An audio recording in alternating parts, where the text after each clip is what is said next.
no good advice. Relationship advice. The internet is awash with it. Sites, blogs, question and answer sessions, videos on YouTube. There is a plethora of advice about how to deal with the problems which arise in intimate relationships. I decided recently to have a good look through many of these sites and gather together the common complaints which people raise when they submit their issues. There are plenty of submissions, thousands upon thousands of people complaining about the issues in their relationships. Oddly enough, I noticed a common thread with many of these complaints where people had written in to seek advice or explain their circumstances. Time and time again, I saw the following. Everything was wonderful to begin with. He swept me off my feet. She made me feel like a king, and it was just what I needed after how horrible my marriage had been. I was taken aback by how loving he was, but it felt so good to be treated that way after everything that I had been through. He told me how he had been hurt before and didn't want to go through that again. His ex-wife was horrible to him, and he had been hurt but wanted to ensure everything was right between us. Everything was marvellous for a few months, and then he changed. I didn't know him anymore. He started controlling me. She told me who I could see. He started to isolate me from family and friends. He would flirt with other women. She spent all of her time on the internet doing Lord knows what. He never listened to me. He became abusive. The sex was amazing at first, but then it stopped. He was so loving and attentive in bed, but then he started suggesting threesomes and kinky stuff, which I did not like. He started to make decisions for me. She would lose her temper over the smallest thing. He would disappear for days on end, and I was sick with worry. He would not speak to me for several days, even though I had done nothing wrong. He started hitting me. He said sorry afterwards, and seemed remorseful for what he had done, blaming it on seeing his dad beat his mum when he was young. He doesn't like anything I do anymore. He just puts me down. It's like living with Jekyll and Hyde. He just never contacted me again. I still don't know what has happened. He told me he couldn't be with me anymore as he needed time to himself, and then 2 days later I see him post about a new girlfriend on social media. He was unfaithful to me repeatedly. I still miss her after everything she has done. I am financially ruined, stressed, but I still love him. Why can't it be like it was in the beginning? I want him back. I should imagine that all of you will be nodding at these comments for two reasons. First of all, you remember saying them yourself or something similar.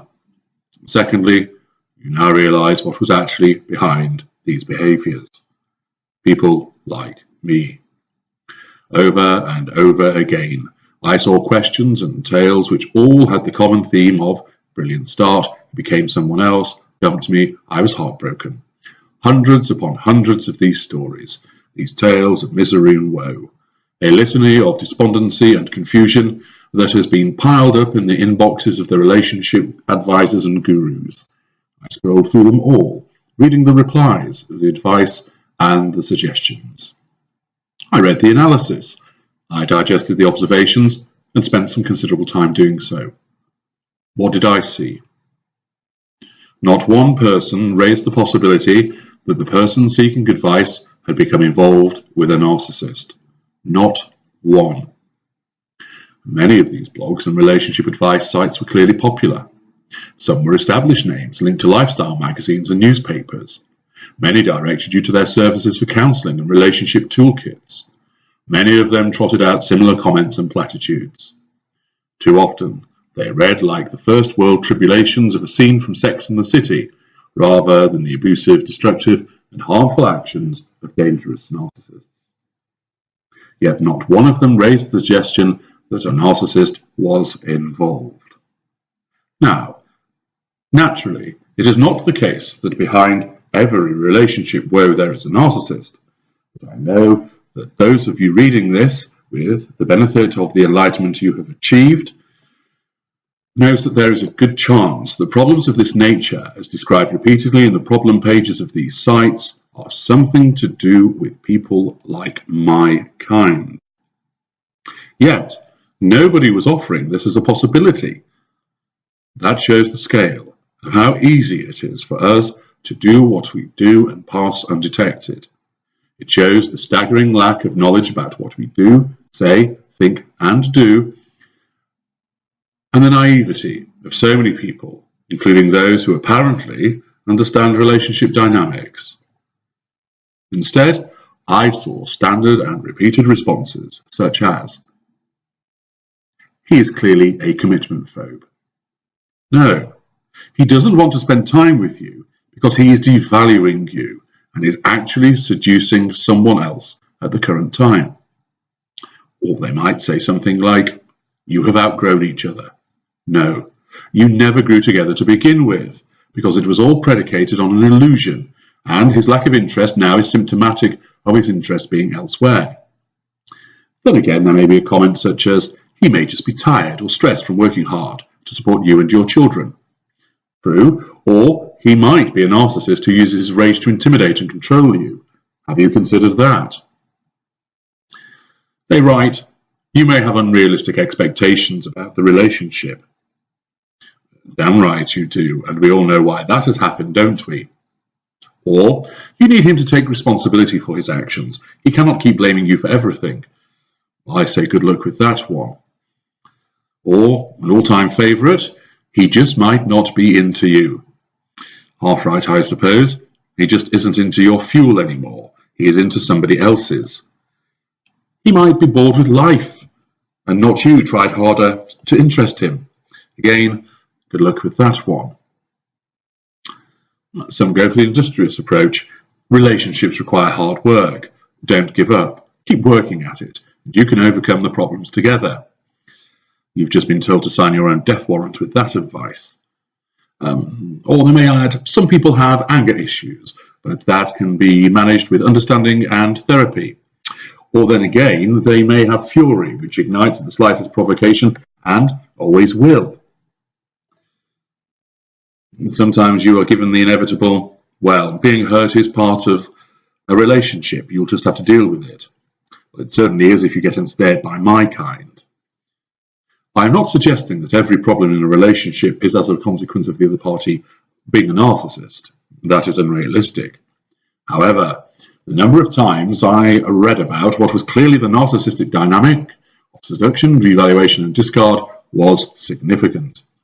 The monumental amount of times that I recognized narcissistic manipulations, rage attacks, silent treatments, triangulation, intimidation, bullying, gaslighting, and so forth, in so many posts, did not surprise me, but they were not picked up on. Many times these manipulations were not isolated events. There were repeated occasions, and also differing types of the manipulations, which when combined and repeated point in one direction only. The advice and platitudes that were provided to people who were clearly, not just possibly, but clearly entangled with a narcissist were way off the mark. The descriptions and answers I have listed above were the ones which were provided to people, and at best, this would mean the person would remain clueless and stuck with no appropriate solution, and at worst, they were providing advice which would harm the individual who sought the advice in the first place. I was not surprised by this erroneous advice. I was not amazed by this omission of our kind from the explanations. I was not taken aback by the scale of people complaining about what was clearly narcissistic abuse, but not being told as such. This is why we are able to do what we do. This is why we are able to move amongst people, ensnare fresh victims, and maintain our veneer of respectability. This is why what we do is passed off as something else, euphemized, diluted, lessened, and made to seem like a standard relationship hiccup. This is why ignorance is so harmful. This is why we remain so effective. This is why we remain so dangerous.